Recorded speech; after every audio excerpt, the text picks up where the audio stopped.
જય સ્વામિનારાયણ. શ્રી સ્વામિનારાયણ ગુરુકુલ રાજકોટ સંસ્થાન આયોજિત SGIS ઓનલાઈન એજ્યુકેશનમાં આપનું ફરી એક વખત હાર્દિક સ્વાગત છે. ધોરણ 7 વિષય હિન્દી, ચેપ્ટર 5 ધરતી કી શાન, કે જેના લેખક છે પંડિત ભરત વ્યાસજી. વિદ્યાર્થી મિત્રો, આપણે ગયા લેક્ચરની અંદર આ કાવ્યની આપણે શરૂઆત કરેલી હતી અને પહેલી 2 પંક્તિઓ છે એ આપણે પૂર્ણ કરી હતી, કે જેની અંદર કવિ ભરત વ્યાસજીએ મનુષ્યની અંદર કેવી કેવી શક્તિઓ છુપાયેલી છે એના વિશે એમણે વાત કરેલી હતી, કે મનુષ્ય શું શું કરી શકે એમ છે, મનુષ્યની અંદર કેવી તાકાત છે કે તેનાથી આ ધરતી ઉપર કેવા કેવા કાર્યો થઈ શકે.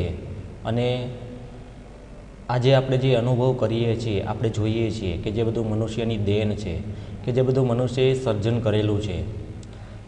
તો કવિએ પેલી એ પંક્તિની અંદર આપણે વાત કરી હતી. આજે આપણે આ લેક્ચરની અંદર આપણે ત્રીજી અને ચોથી એ 2 પંક્તિ વિશે આપણે અભ્યાસ કરવાના છીએ. તો જોઈએ ત્રીજી પંક્તિ શું કહે છે. નયનો મેં જ્વાલ તેરી ગતિ મેં ભૂચાલ, તેરી છાતી મેં छिपा महाकाल है. કે હે મનુષ્ય, જો તું કે ક્રોધે ભરાય તો તારી આંખોમાં આગ વરસાવી શકે એમ છે. નયનો મેં જ્વાલ, જ્વાલ એટલે કે આગ, અને નયન એટલે કે આંખો. કે હે મનુષ્ય, જો તું કે ક્રોધે એટલે કે ગુસ્સે તું ભરા તો તારી અંદર એટલી તાકાત છે કે તું આંખોમાંથી આગ વરસાવી શકે એમ છે. તેરી છાતી મેં छिपा महाकाल, કે તારી છાતી એટલે કે छिपा महाकाल એટલે કે તારી ચાલમાં શક્તિ છે, કે જે ભૂકંપમાં હોય છે એ શક્તિ તારી છાતીમાં મહાકાળ રૂપ, શિવ રૂપ બેઠી છે. કે જે રીતના વિદ્યાર્થી મિત્રો ભૂકંપ આવે અને આખી ધરતી છે એ ધ્રુજવા લાગે છે, એ ભૂકંપની અંદર જેટલી તાકાત છે એટલી તાકાત તારી છાતીની અંદર છુપાયેલી છે, એટલી શક્તિ તારી શરીરની અંદર છુપાયેલી છે.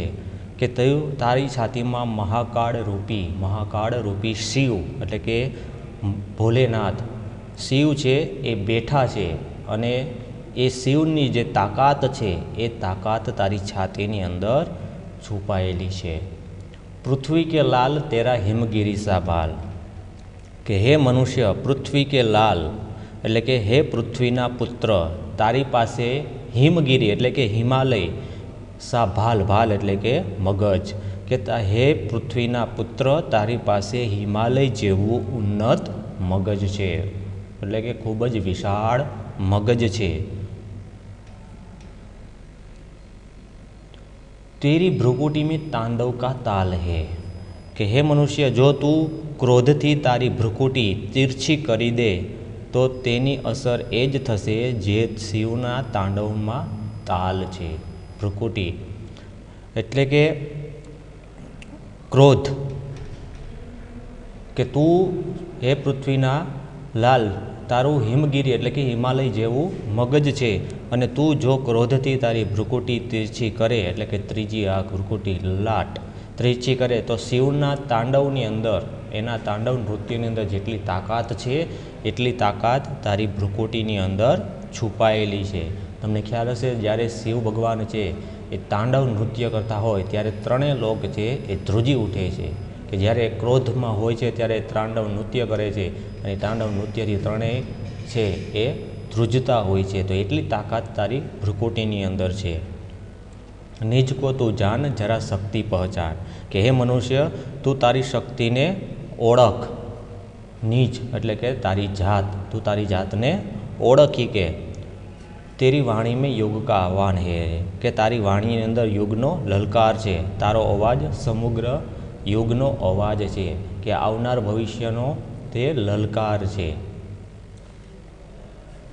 ધરતી સા ધીર તું હે અગ્નિ સા વીર, કે હે મનુષ્ય, તારામાં ધરતી જેવી ધીરજ છે અને તારામાં અગ્નિ જેવી શક્તિ છે. કે જે રીતના ધરતીની અંદર ધીરજતા છે, કે ધરતી ઉપર આજે બધા મનુષ્યો છે એ નવું ખડકતા જાય છે, છતાં પણ ધરતી છે એ ધીરજતા દાખવે છે, એટલી જ ધીરજતા તારી અંદર છે. અને અગ્નિશા વીર, તું અગ્નિ જેવો શક્તિશાળી છે, કે અગ્નિમાં જે તાકાત છે કે કાંઈ પણ ભસ્મ કરી નાખે એવી તાકાત તારી અંદર પણ છુપાયેલી છે. તું જો ચાહે તો કાલ કો ભી થામ લે, કે હે મનુષ્ય જો તું ઈચ્છે તો કાળને પણ રોકી શકે એમ છે, કે જે કાંઈ ભવિષ્યની અંદર જે કાળ એટલે કે ભવિષ્યની અંદર જે કાંઈ અનિશ્ચિત કાર્ય થઈ રહેવાના છે એ કાર્યને તું રોકી શકે એમ છે। पापों का प्रलय रुके पशुता का शीश झुके, तू जो अगर हिम्मत से काम ले, कि हे मनुष्य तू जो हिम्मत थी काम ले तो आ पापोनी विनाश लीला पण अटकी सके छे अने तू मनुष्य ने हेवान बनतो रोकी सके एम छे, कि तू अगर हिम्मत थी काम ले तो आ दुनियानी अंदर जे पापो थई रह्या छे ए पापोने तू रोकी शके एम छे, अने आजे मनुष्य जे हेवान एटले के शैतान थई रह्या छे एने तू रोकी शके एम छे।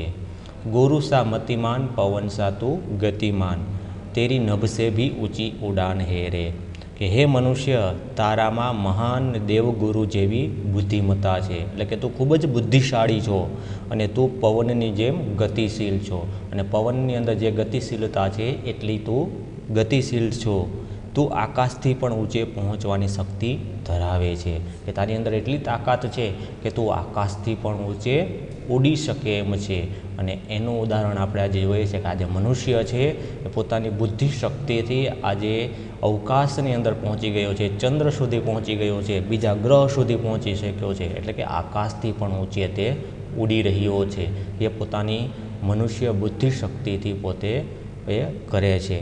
तो आया कवि पंडित भरत व्यासजीए आपने गीतनी अंदर जे मनुष्यनी अंदर ताकत छुपायेली छे अने ताकत केवी छे, ए शक्तिओ केवी छे अने से शुं शुं करी शके एम छे एना विषे आपने आ काव्यनी अंदर वात करेली छे, कि मनुष्यनी अंदर केवी केवी शक्तिओ छुपायेली छे, ए शक्तिओने आपणे ओळखवानी छे अने ए शक्तिओने ओळखी અને આપણે બહાર લાવવાની છે। જો મનુષ્ય પોતાની શક્તિને ઓળખી અને બહાર લાવે તો પોતે ધારે તે કાર્ય કરી શકે એમ છે। આજે મનુષ્ય માટે કોઈ પણ કાર્ય છે એ અશક્ય નથી, કારણ કે ભગવાન ખુદ એના શરીરની અંદર એની આત્માની અંદર બેઠા છે અને ભગવાને એને અમરતાનું વરદાન આપેલું છે અને अद्भुत शक्तिओ छे ए दरेक मनुष्यना शरीरनी अंदर छुपायेली छे। फक्त आपणे ए शक्तिओने ओळखवानी छे कि आपणी अंदर केवी ताकत छे, ए ताकतने ओळखी अने बहार लावी अने आपणे कार्य करीए तो आजे आपणा माटे कोई पण कार्य छे ए अशक्य नथी कि जे आपणाथी न थई शके। आजे मनुष्य धारे ते कार्य ते करी शके एम छे, एवी बात आपने आ गीतनी अंदर कवि पंडित भरत व्यासजी आपने समझावा मागे छे। तो विद्यार्थी मित्रों अहींया आपणुं आ काव्य छे पंडित भरत व्यासजीनुं धरती की शान ए अहींया पूर्ण थाय छे। आपणे आवता लेक्चरनी अंदर आनो अभ्यासनी अंदर आपेला प्रश्नों अने स्वाध्यायनी अंदर आपेला प्रश्नों एना विषे आपणे चर्चा करशुं। अत्यारे आपणे आ लेक्चरनी अंदर अहींया सुधी राखीए। आजनो होमवर्कनी अंदर तमारे आ काव्य छे फरी एक वखत सारा अक्षरे तमारी नोटबुकमां लखवानुं छे अने पाकું करवानुं छे, जेथी करीने अभ्यास अने स्वाध्यायमां आवता प्रश्नोना उत्तर आपने सहेलाईथी आवड़ी शके। एटला माटे सारा अक्षरे एक वखत काव्य लखवानुं अने तमारे पाकું करवानुं छे। नीचे आपेला शब्दों छे, शब्दोना अर्थ ए तमारे वाँचवाना छे कि जेथी तमने एनो अर्थ ख्याल आवे। तो अहींया आ लेक्चरमां आपणे अहींया सुधी राखीए। आवता लेक्चरमां आपणे एनो अभ्यास अने स्वाध्याय एना विषे चर्चा करशुं। जय स्वामीनारायण।